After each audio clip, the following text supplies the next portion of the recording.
President Joe Biden? Yeah.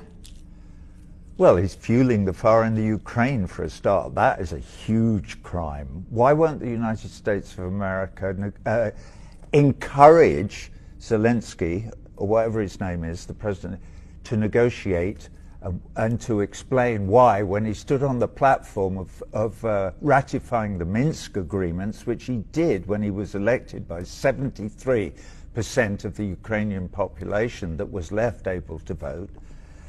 After that, somebody either whispered in his ear or he completely changed his mind about making peace in the Donbass and about solidifying the Minsk agreements and making peace with their Russian neighbors and obviating the need for this horrific, horrendous war that's killing. You're blaming. We don't know how many Ukrainians. But you're blaming the party that got invaded. Come on, you've got it reversed. Well, that's you know, any war. When did it start? What you need to do is look at the history, and you can say, well, it started on this day. You could say it started in 2008. Okay, it's basic. This war is basically about the action and reaction of NATO pushing right up to the Russian border, which they promised they wouldn't do when Gorbachev negotiated the withdrawal of the USSR from the whole of Eastern Europe. He said, we will do this on one condition, that you don't come 1 inch closer to the Russian border than the eastern borders of Germany. Why doesn't the USA sue for peace now? Don't they care about Ukrainians? Why are they prolonging this war? It could be ended tomorrow. If Joe Biden stood up on his hind legs and said, let's put a stop to this, it would end tomorrow. I don't know. Would it end with Putin taking the Donbass and everything he wants in eastern Ukraine? You have to criticize Putin before we move on. What about the people who live in the Donbass? I have relatives. I have relatives in the Donbass. Listen, after the illegal USA-inspired coup in 2014 that put out the democratically elected government of the Ukraine, the Russians were completely clear about how they felt about that. You're giving them a pass. I have to say it. I mean, if I don't call you out on this, I'd be disappointed later. And I stand on that platform with all my brothers and sisters all over the world, irrespective of all the things that I've said. And there are billions of them in the South, in the poor world, in the third world, who have been trampled on for the last 500 years, since we Europeans started spreading over the world and trying to steal everything from them, which is what we've been doing, including here in the United States, I believe. This is not taught in your schools, obviously.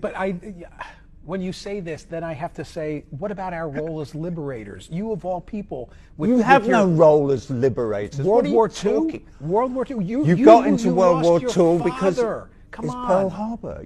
Pearl Harbor. You were completely isolationist until that sad, that devastating, I would argue we were day always going to get in, and that pushed us in. But thank God the United States got in, right? You lost your father in World War II. Thank God the United States. But thank God the Russians had already won the bloody war almost by then. Don't forget that 23 million Russians died protecting you and me from the Nazi menace. Hey, and you would think the Russians would have learned their lesson from war and wouldn't have invaded Ukraine. Well, you with all your reading, I would suggest to you, Michael, that you go away and read a bit more and then try and figure out what the United States would do if the Chinese were putting nuclear-armed missiles into Mexico and Canada. The Chinese are too busy encircling Taiwan as we speak. Okay? They're not encircling Taiwan. Taiwan is part of China.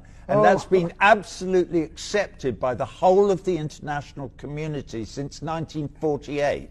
And if you don't know that, you're not reading enough. Go and read about it. Okay. Did we solve anything here today? Yeah, we did. Well, I mean, no, we didn't. I mean, you're believing your propaganda, your side's propaganda. You're defining it as Taiwan, propaganda.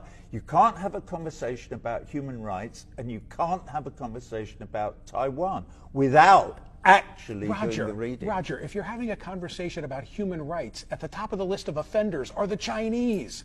Why is it always the Western world? At the top of your list. Why is it the always Chinese the Western didn't world? invade Iraq and kill 1 million people in 2003. In fact, as far as I can recall, hang on a minute, who have the Chinese invaded and murdered, slaughtered? Their own.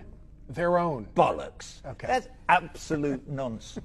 Complete nonsense. You should go away and read. But